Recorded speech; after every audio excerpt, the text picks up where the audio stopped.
माना जा रहा था कि संदेश खाली के इतने नजदीक जाकर जब महिला शक्ति बंधन कार्यक्रम में प्रधानमंत्री नरेंद्र मोदी बोलेंगे तो जाहिर सी बात है संदेश खाली के जरिए टीएमसी ममता बनर्जी पर निशाना।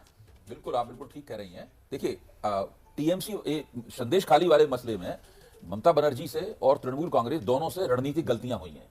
उन्हें जिस तरीके से इस मामले को हैंडल करना चाहिए था वो उन्होंने नहीं किया। और उसकी वजह ऐसी बात नहीं है कि केवल बीजेपी ने ही ये मसला खड़ा कर दिया है, वो मसला था। जैसे कि हम कहते हैं उत्तर प्रदेश में एक ब्रजभूषण शरण सिंह नाम के आदमी है, जो शाहजहां शेख है वो वहां का ब्रजभूषण शरण सिंह है। मेरी अपनी राय यह है कि इसमें कुछ ना कुछ तो ममता बनर्जी को नुकसान होगा। वो नुकसान कितना बड़ा होगा, क्या वो कलकत्ता तक वो नुकसान की लहरें पहुंचेंगी या दूसरी जगह सब होगा, ये एक अलग चर्चा का विषय है, अलग आकलन का विषय है। लेकिन कुछ ना कुछ नुकसान इससे ममता बनर्जी को अवश्य होगा। आपको जी ममता बनर्जी को लेकर और संदेश खाली को लेकर प्रधानमंत्री नरेंद्र मोदी की तरफ से साफ कर दिया गया कि महिलाओं में ये जो गुस्सा है, इस गुस्से का ज्वार सिर्फ संदेश खाली तक सीमित नहीं रहने वाला, बंगाल भर में देखने के लिए मिलेगा।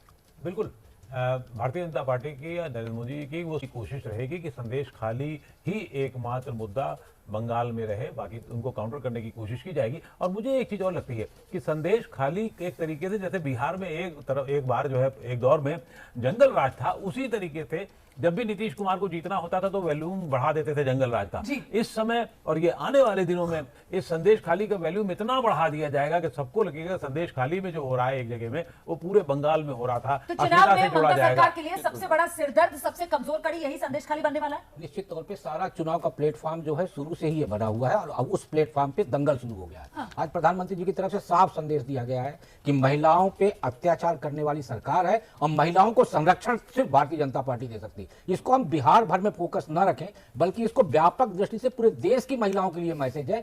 जो वोट भारतीय जनता पार्टी को लोकसभा चुनाव में महिलाओं का मिलता रहा है वो वोट भी कहीं कमजोर ना होने पाए, एक संदेश प्रधानमंत्री की तरफ से देश की महिलाओं को भी दिया गया। बिल्कुल, पूरी आधी आबादी के लिए संदेश कि आप टीएमसी जैसी पार्टी पर तो भरोसा कर ही नहीं सकते, वो तो महिला विरोधी है। ये बहुत स्मार्ट है मूव प्रधानमंत्री का, क्योंकि एक पैटर्न है और इतिहास इसका गवाह है कि किसी स्टेट के ऊपर जब खराब लॉ एंड ऑर्डर का चार्ज लगता है, वो भी महिलाओं के मुद्दे पर, तो इसका एक रिएक्शन होता है जो ममता बनर्जी को डिफेंड करना होगा और वो बैकफुट पे आएंगी। तो लॉ एंड ऑर्डर स्टेट्स में जब एक मुद्दा बनता है तो वो वाकई जो इनकम्बेंट गवर्नमेंट होती है, जो सरकार उस वक्त है, उसको हर्ट करता है, उसकी इमेज को चोट पहुंचाता है। तो इसीलिए बहुत कैलकुलेटेड है जिस मुद्दे को प्रधानमंत्री ने इस बार उठाया। बड़ी बात आप कह रहे हैं, कानून व्यवस्था को लेकर अगर कभी भी इस तरीके का कोई मुद्दा बनता है तो जाहिर सी बात है जो सत्ताधारी पार्टी है चुनाव में उसको नुकसान इसका उठाना पड़ता है। और यहां तो मामला संदेश खाली का ऐसा मामला जिसको लेकर आज भी देखिए किस तरीके से बंगाल सरकार की तरफ से सुप्रीम कोर्ट का दरवाजा खटखटाने की कोशिश की गई थी, क्योंकि हाईकोर्ट ने वहां पर